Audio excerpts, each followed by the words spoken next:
Thank you for stopping by to listen to my dad, Larry Witcher, otherwise known as the Professor of Useless Knowledge. I hope you enjoy it.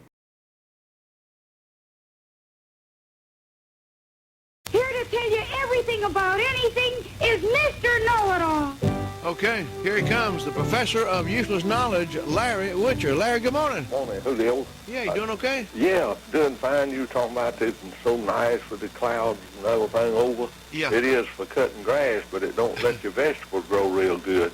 No, and you know what? This big 2 inches of rain I had, although I did need the rain really, really bad on my hay fields and in my pasture, but this rain, to be honest with you, of course, my squash was on the downhill swing.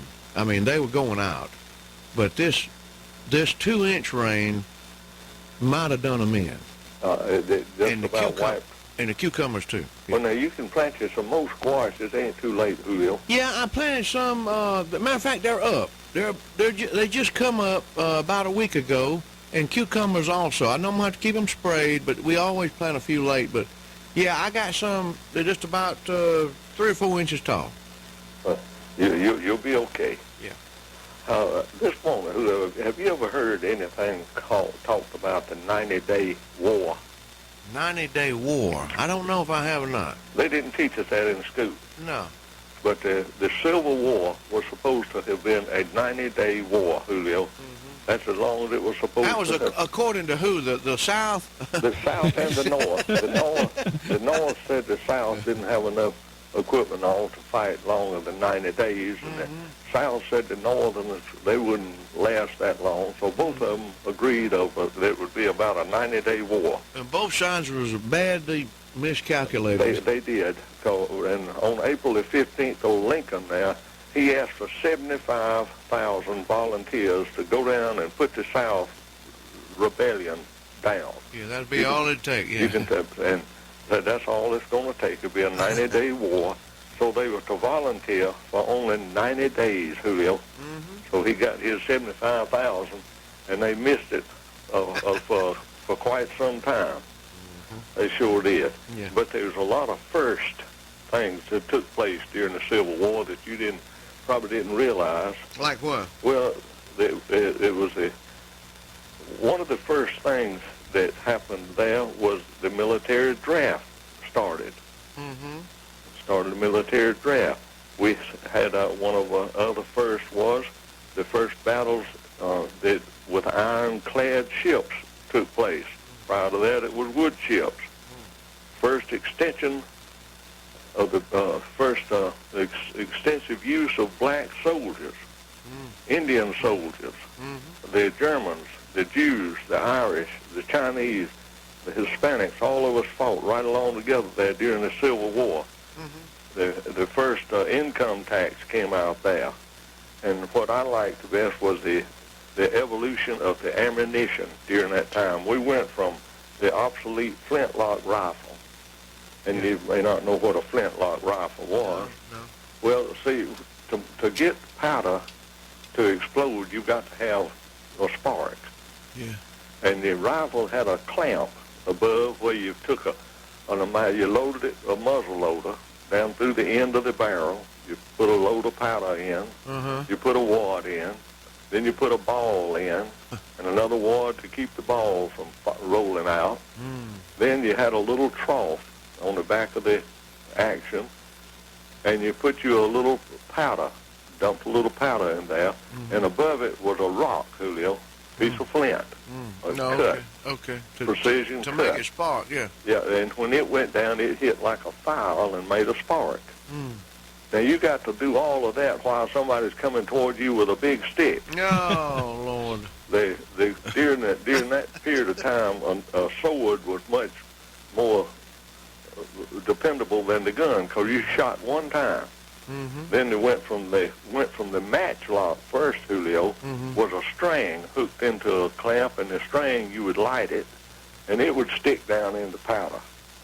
Then went to flintlock, and then went to the percussion cap, what you refer to as muzzle loaders over at Franklin Guns. Yeah. All right, see those, you loaded it the same way you did a flintlock, but you had a little cap with an amount of powder in it, and you'd put it on a nipple, and the hammer would hit it. Well, all that, you shot your gun, and you shot it at the man maybe 100 yards off, 300 feet. Yeah.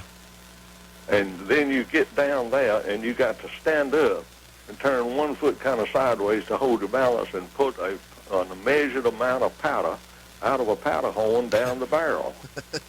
And then you go through the steps that I went through with, then raise it up and put a nipple on the firing pin, put a cap on the nipple while that man's running towards you. So somebody got so smart, and they came up with a paper cartridge, linen cartridge, something that was combustible.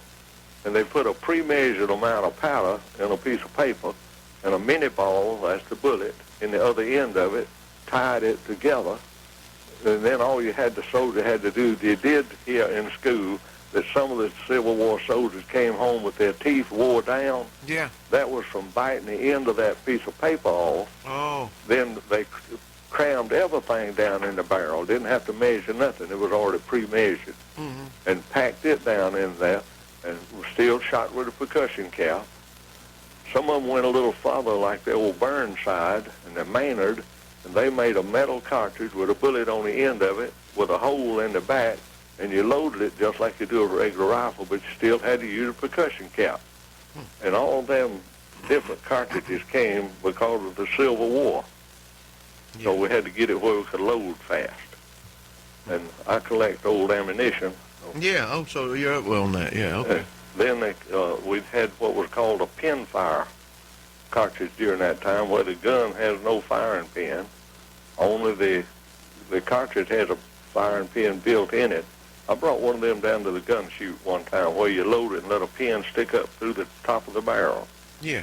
But and it came there. Also, the women took part in the Civil War, Julio. Many didn't know it. They ran the plantation, and many of the women, they disguised themselves, some as men, and fought right along in the battle with the others. What about that? But the Civil War was something that we lost 600,000 to 700,000 soldiers during the Civil War from 1861 to 1865. Sad that this country come to that. It was Yes, really sir. Sad, yeah. But most of them, the biggest part of them, who didn't die from the bullet. Many was wounded and lived long enough to muster out, but the biggest part of them died from diseases and starvation during that period. I was going to say, a lot of them starved, didn't they? A lot of them starved. Starvation and diseases killed most of them. Sad. And see, man's always been wicked. The first recorded death in this whole world, you know what it was? Yeah, what was it? When Cain slew Abel. The first death of all happened when a brother killed a brother. We just can't get along, Julio. No. And now we're fighting all over the world again. And I'm gonna tell you, I'm gonna do a little predicting right here now. Okay. This is not necessarily WMOQ. This is my own opinion. Okay. We in this world right now has lived the best time that has ever been. We're living in it right now. Yeah. We went from walking to space travel. We went from not being able to get a letter across the country to where we can send an email now in less than a second. Yeah. And everything we have now, but from here on out, the world's going to go down. We're living right now in the best part of this whole world. You might be right, Larry. That's right. But we can't stop fighting. Everybody's got to fight. Well, and today is Every election country. day. Yeah. And this is election day. We're going to elect somebody, and we know better than to elect them when we vote for them, Julio, because you know what every one of them tells you? What do they say? Send me to Washington. I will fight for you. Yeah. Now, Q can't get nothing done fighting.